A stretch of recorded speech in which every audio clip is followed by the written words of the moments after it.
ती अरुलमिगू सुब्रमण्यम स्वामी मंदिरातील दीपस्तंभावर म्हणजे पारंपरिक दीप लावण्याची प्रथा जी आहे ती 14 ते 18व्या शतकापासून सुरू होती।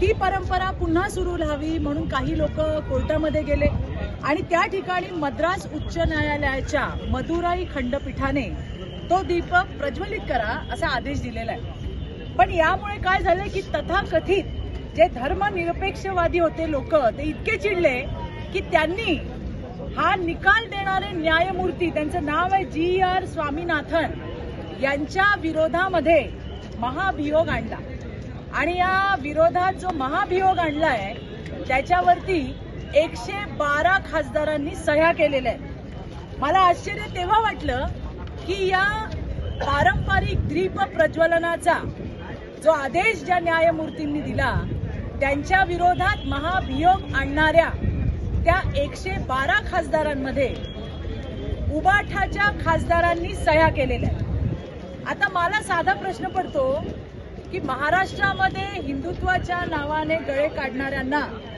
तामिळनाडूमध्ये हिंदुत्व नकोय का?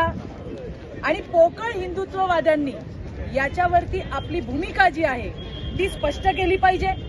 इंडिया आघाडी आणि हिंदू परंपरा विरोधी उभी आहे आणि त्यांच्या खांद्याला खांदा लावून उबाठा त्या ठिकाणी उभी आहे। उद्धव सेनेचा जो बुरखा आहे तो आता फाटलाय, कारण हे जे खासदार निवडून गेलेत यांना हिंदू आणि मराठी लोकांनी निवडून दिलंय, त्यांचा हा अपमान आहे। या खासदारांवरती आता उद्धवजी काय कारवाई करणार याची आम्ही वाट बघतो।